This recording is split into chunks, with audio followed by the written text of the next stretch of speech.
Hi friends, welcome to C U Jagan blogs. Friends, ಭೀಮಂದು ಕತೆ ಭಾಗ 2ನ ಈಗ ಮಾಡ್ತಾ ಇದ್ದೀನಿ. ಏನು, ನಮ್ಮ ಕುಳ್ಳರಾಮ್ ಅವರು ದುಬಾರೆಗೆ ಟ್ರಾನ್ಸ್ಫರ್ ಆಗ್ತಾರೆ. ಆ ಸಂದರ್ಭದಲ್ಲಿ ಭೀಮನ ಮತ್ತಿಗೂಡಲ್ಲಿ ಉಳಿಸ್ತಾರೆ. ಭೀಮನ ಮತ್ತಿಗೂಡಲ್ಲಿ ಉಳಿಸಿದ ನಂತರ ಭೀಮನ ಯಾರು ನೋಡ್ಕೊಂಡಿದ್ದು ಅಂತ ಹೇಳಿದ್ರೆ ವಾಸು. ವಾಸು ಯಾರು ಅಂತಂದ್ರೆ ನಮ್ಮ ಭರತ ಆನೆಯಲ್ಲಿ ಮೌತರಾಗಿ ಕೆಲಸ ಮಾಡುತ್ತಿದ್ದಂಥವ್ರು. ವಾಸು ಅವರು 1.5 ವರ್ಷಗಳ ಕಾಲ ಭೀಮನಲ್ಲಿ ಕೆಲಸ ಮಾಡ್ತಾ ಇರ್ತಾರೆ. ಅವರು ಅನಾರೋಗ್ಯದಿಂದ ಮರಣಪ್ತಾರೆ. ಅನಂತರದಲ್ಲಿ ಭೀಮನಿಗೆ ಮತ್ತೊಬ್ಬರು ಮಾತೃ ಬರ್ತಾರೆ. ಅವ್ರ ಹೆಸರು ಬಂದು ಮೇಸ್ತ್ರಿ ಅಂತೇಳಿ.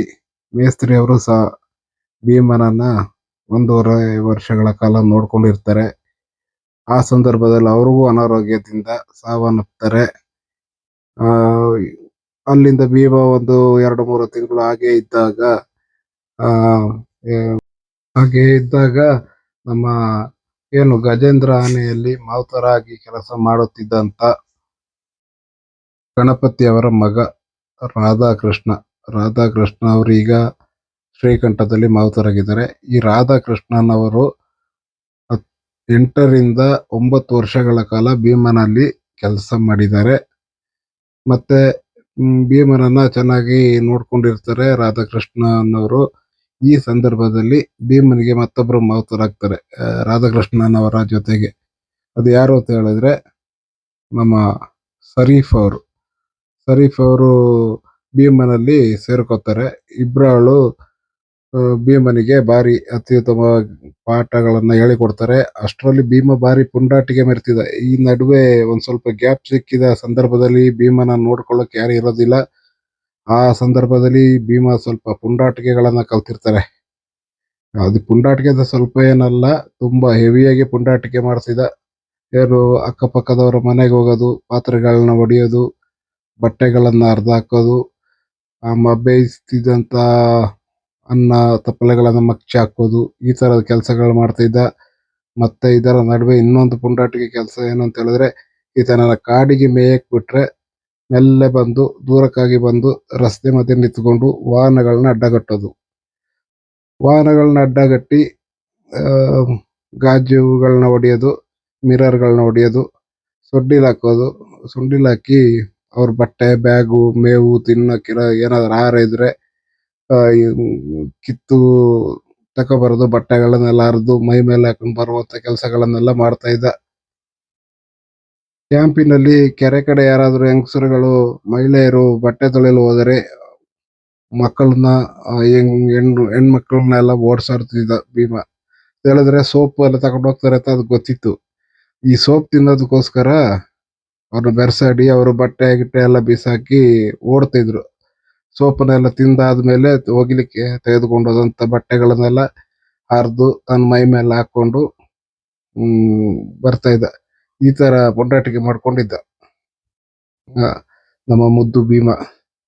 ಈಗ ಭೀಮ ಆಗಿಲ್ಲ, ಮೊದಲಿಗಿಂತ ಈಗ ಬಾರಿ ಚೆನ್ನಾಗಿ ಈ ತರ ದಾಂಧಲೆಗಳೆಲ್ಲ ಮಾಡ್ತಾ ಇಲ್ಲ. ಆಗಿನ ಸಮಯದಲ್ಲಿ ಕಾಡಿಗೆ ಮೇಯ್ಲಿಕ್ಕೆ ಬಿಡ್ತಾ ಇದ್ರು. ಒಂದೊಂದು ಸಲ ಅಲ್ಲ, ಶರೀಫ್ ಮತ್ತೆ ರಾಧಾಕೃಷ್ಣ ಎಷ್ಟೋ ಬಾರಿ ರಸ್ತೆಯ ಇಕ್ಕಾಲೆಗಳಲ್ಲಿ ಈತನ ಪುಂಡಾಟಿಕೆನ ನೋಡಿ ಜನ ಆಕ್ರೋಶಗೊಂಡಿದ್ದ ಸಮಯದಲ್ಲಿ ಕದ್ದು ಕೂತು ಮರದ ಹಿಂದಗಡೆ ಹಂತುಕೊಟ್ಟು ಭೀಮನನ್ನ ಆಮೇಲೆ ಉಪಾಯದಲ್ಲಿ ಕರ್ಕೊಂಬತ್ತಿದ ಎಷ್ಟೋ ನಿದರ್ಶನಗಳಿವೆ. ಅವ್ರು ಹೇಳ್ದಾಗೆ ಸುಮಾರು ಅಕ್ಕಪಕ್ಕದವ್ರಿಗೆ ಪಾತ್ರೆಗೇನೆ ದುಡ್ಡು ಕೊಟ್ಟು ಸಾಕಾಯ್ತು ಅಂತ ಹೇಳ್ತಾ ಇದ್ರು. ಅಷ್ಟು ಪುಂಡಾಟಿಕೆ ಮಾಡ್ತಿದ್ದ ಭೀಮ. ಸಾಮಾನ್ಯದವನಲ್ಲ. ಅಕ್ಕಪಕ್ಕದವರೆಲ್ಲ ಓಡಿ ಬಂದು ಭೀಮನ್ ಪುಕಾರನ್ನೇ ಪುಕಾರ. ಹೀಗಿದ್ದಂತ ಸಂದರ್ಭದಲ್ಲಿ ಇವರು ಗರಡಿಯಲ್ಲೇ ಭೀಮ ಪಡ್ತಾ ಇರ್ತಾನೆ. ಯಾರು, ನಮ್ಮ ಶರೀಫ್ ಮತ್ತೆ ರಾಧಾಕೃಷ್ಣನ್ ಗರಡಿಯಲ್ಲಿ. ಮತ್ತೆ ಇವರೆಲ್ಲ ಚೇಷ್ಟೆಗಳನ್ನೆಲ್ಲ ಸುಮಾರಾಗಿ ಬಿಡಿಸ್ತಾ ಇರ್ತಾರೆ. ಇದೇ ಸಂದರ್ಭದಲ್ಲಿ 2016ರಲ್ಲಿ ಮೊಟ್ಟ ಮೊದಲ ಬಾರಿಗೆ ಭೀಮ ಮೈಸೂರು ದಸರಾಕ್ಕೆ ಭಾಗಿಯಾಗ್ತಾನೆ, ಆಯ್ಕೆಗೊಳ್ತಾನೆ, ದಸರಾದಲ್ಲಿ ಭಾಗಿಯಾಗ್ತಾನೆ.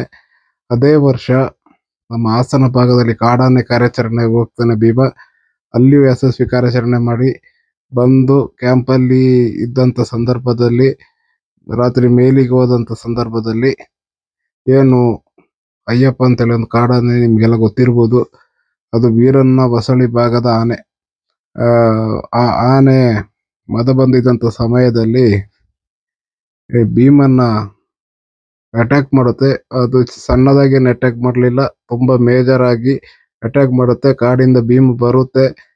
ಭೀಮ ಕಾಡಿನಿಂದ ಬಂದಂತ ಸಂದರ್ಭದಲ್ಲಿ ಅದು ಬಂದು ಕ್ಯಾಂಪಿಗೆ ಸೇರಿದೆ. ಒಂದು ತೀರಾ ಅನಾರೋಗ್ಯಕ್ಕೀಡಾಯ್ತು.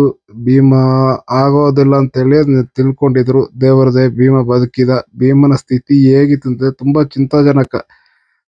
4 ತಿಂಗಳುಗಳ ಕಾಲ ಭೀಮ ಮಲಗಿದಲ್ಲಿಯೇ ವೈದ್ಯರು ಸಹ ಆಗೋದಿಲ್ಲ ಅಂತೇಳಿ ಅವರು ಪ್ರಯತ್ನ ಪಟ್ಟಿದ್ದಾರೆ. ಈ ಸಂದರ್ಭದಲ್ಲಿ ನಾವು ತುಂಬಾ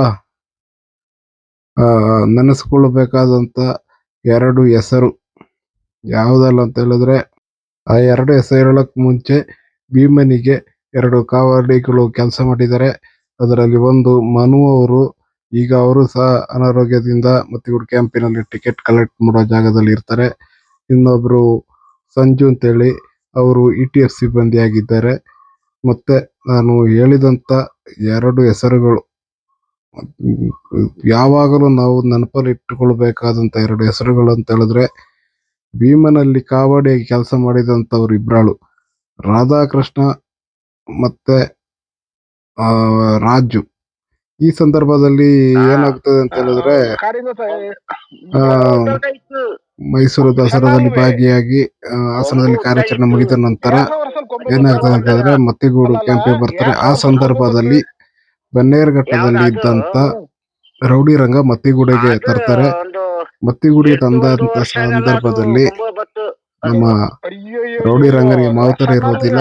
ಈ ಸಂದರ್ಭದಲ್ಲಿ ಭೀಮನಲ್ಲಿ ಕೆಲಸ ಮಾಡುತ್ತಿದ್ದಂತ ಶರೀಫ್ ಅವ್ರನ್ನ ರೌಡಿ ರಂಗ ಆನೆಯಲ್ಲಿ ಮಾವುತ ಕೆಲಸ ಮಾಡ್ಲಿಕ್ಕೆ ಕಳಿಸ್ತಾರೆ. ಶರೀಫ್ ಅವರು ರೌಡಿ ರಂಗನಲ್ಲಿ ಮಾವುತ ಕೆಲಸ ಮಾಡ್ತಾ ಇರ್ತಾರೆ. ಈ ಸಂದರ್ಭದಲ್ಲಿ ರಾಧಾಕೃಷ್ಣ ನನ್ನೊಟ್ಟಿಗೆ ಸೇರಿಕೊಳ್ಳುವುದೇ ರಾಜು ಅವರು. ರಾಜು ಅವರು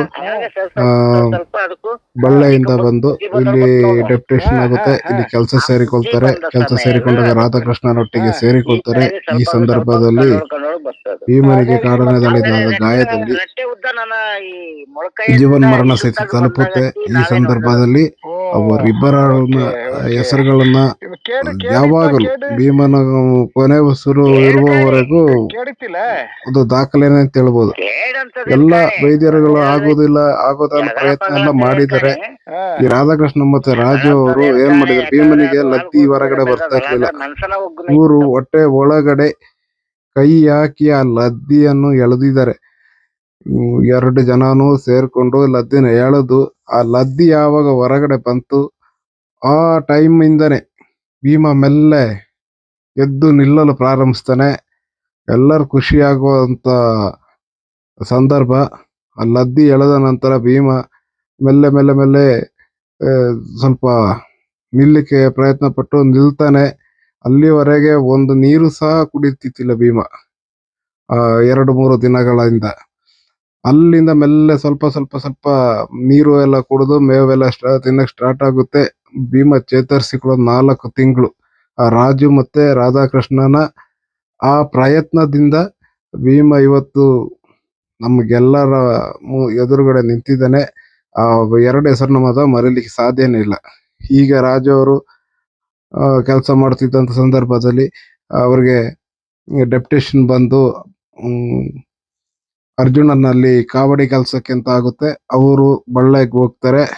ಬಳ್ಳೆಗೆ ಹೋದಂತ ಸಂದರ್ಭದಲ್ಲಿ ಅಲ್ಲಿಗೆ ಒಂದು 7-8 ವರ್ಷಗಳ ಸಮಯ ರಾಧಾಕೃಷ್ಣ ಅವರು ಭೀಮನಲ್ಲೇ ಕಳೀತಾರೆ. ಈ ಸಂದರ್ಭದಲ್ಲಿ ರಾಧಾಕೃಷ್ಣನವರಿಗೆ ಆರೋಗ್ಯ ಸರಿ ಇರೋದಿಲ್ಲ. 3 ತಿಂಗಳ ರಜೆ ಮೇಲೆ ಅವರು ಊರಿಗೆ ಹೋಗ್ತಾರೆ. ಅವ್ರ ಊರು ಬಂದು ಕೇಗುಡಿ, ಅಲ್ಲಿಗೆ ಹೋಗ್ತಾರೆ. ಈ ಸಂದರ್ಭದಲ್ಲಿ ನಮ್ಮ ಮತ್ತಿಗೂಡು ಕ್ಯಾಂಪಿನಲ್ಲಿ ಇದ್ದಂತ ದ್ರೋಣ 2 ಏನ್ ಆನೆ ಇತ್ತು, ಈ ಆನೆ ಹೃದಯಾಘಾತದಿಂದ ಸಾವನ್ನಪ್ಪುತ್ತೆ. ಸಾವನ್ನಪ್ಪಿದ ನಂತರ ಕೆಲಸ ಇಲ್ಲದೆ, ಮಾವುತ ಕೆಲಸ ಇಲ್ಲದೆ ಆರಾಮಾಗಿದ್ದಂತ ನಮ್ಮ ಗುಂಡಣ್ಣನವ್ರಿಗೆ ಈ ಭೀಮನ ಜೊತೆ ಕೆಲಸ ಮಾಡೋ ಭಾಗ್ಯ ಸಿಗುತ್ತೆ. ಗುಂಡಣ್ಣನವರು ಬರ್ತಾರೆ.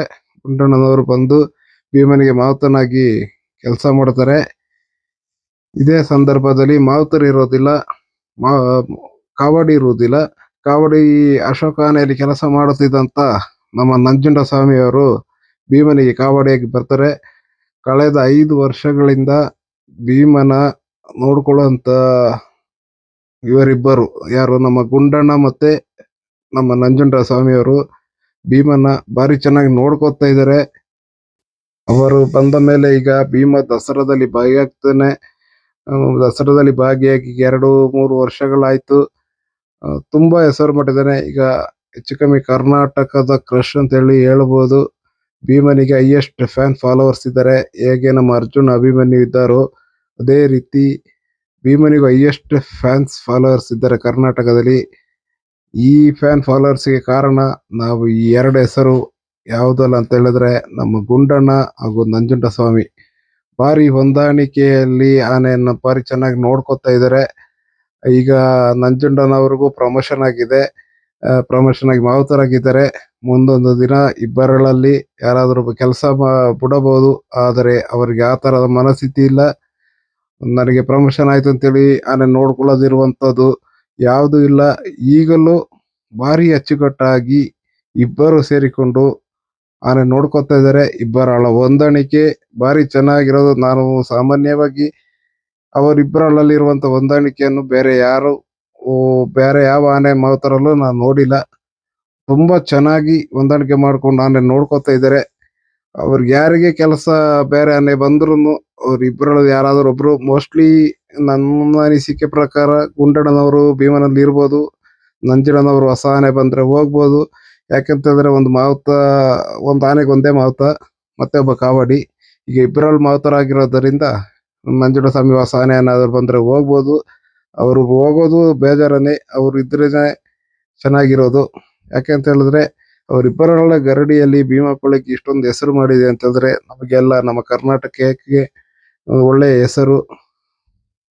ಅವರ ಸೇವೆನ ಮರೆಯುವಂಥದ್ದಲ್ಲ. ಇದೇ ಸಂದರ್ಭದಲ್ಲಿ ಏನ್ ಹೇಳ್ತೀನಿ ಅಂತ ಹೇಳಿದ್ರೆ, ದಯವಿಟ್ಟು ಆ ಗುರು ಅಂತ ಹೇಳಿದ ಮೇಲೆ ಮಕ್ಕಳಿಗೆ ಹೊಡೆದೇ ಹೊಡಿತಾರೆ. ಈ ಆನೆಗಳಿಗೆ ಈ ನಡುವೆ ಭೀಮನಿಗೆ ಗುಂಡಣ್ಣವರು ಲಾರಿ ಹತ್ತೋ ಸಂದರ್ಭದಲ್ಲಿ ಏನೋ ಒಂದೆರಡು ಡೇಟ್ ಹಾಕ್ತಾರೆ. ಅದನ್ನ ವೈರಲ್ ಮಾಡಿ ಹಾಗೆ ಹೀಗೆ ಅಂತ ಹೇಳಿದ್ರೆ ಎಲ್ಲ ವಿಡಿಯೋಸ್ನೆಲ್ಲ ಮಾಡಿದ್ದಾರೆ. ಆತರ ಮಾಡಕ್ ಹೋಗ್ಬೇಡಿ. ತಪ್ಪು ಮಾಡಿದಾಗ ಮನೇಲಿ ಅಪ್ಪ ಅಮ್ಮನೂ ನಮ್ಗೆ ಹೊಡೆದಿದ್ದ ನಿದರ್ಶನಗಳು ಬೇಕಾದಷ್ಟು ಇದೆ. ಸ್ಕೂಲಲ್ಲಿ ಮಾಸ್ಟರ್ ಟೀಚರ್ ಹೊಡೆದಂತ ನಿದರ್ಶನಗಳಿದ್ದಾವೆ. ಭೀಮನಿಗೆ ಏಟು ಹೊಡೆಯೋದಿದ್ರೆ ಭೀಮ ಕೆಲಸ ಕಲಿಯೋದು ಯಾವಾಗ? ಆ ಸೀನ್ ನೋಡ್ಬೋದಿತ್ತಲ್ಲ ನೀವು. ಭೀಮನಿಗೆ ಲಾರಿ ಹತ್ತೋದು ಹೇಗೆ ಅಂತ ಗೊತ್ತಿಲ್ವಾ?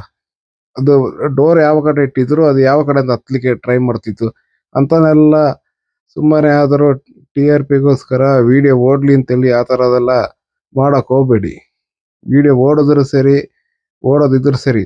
ಇದು ಏನಕ್ಕೆ ಮಾಡೋದು? ಹಣಕ್ಕಾಗಿ ವಿಡಿಯೋಗಳನ್ನ ಮಾಡುವಂತ ಇದಿಟ್ಕೋಬಾರ್ದು. ಇದೊಂದು ದಾಖಲೆ.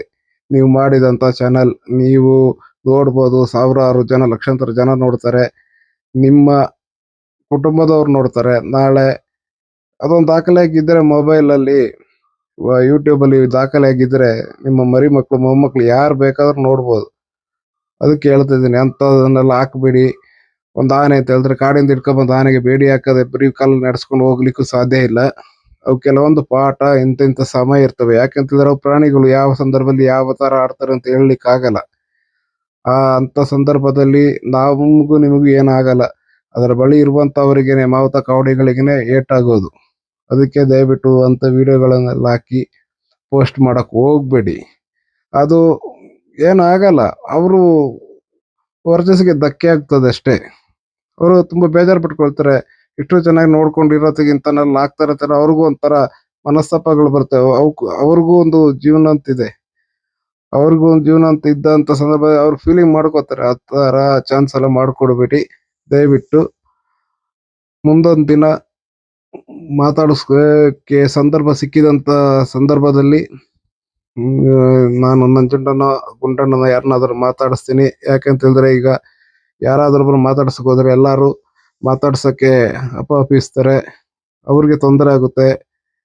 ಅವರು ಸರ್ಕಾರದ ಅಡಿಯಲ್ಲಿ ಕೆಲಸ ಮಾಡುವುದರಿಂದ ಅವರ ಊಟಕ್ಕೆ ನಾವು ತೊಂದರೆ ಮಾಡಬಾರದು, ಹಿಂಸೆ ಮಾಡಬಾರದು.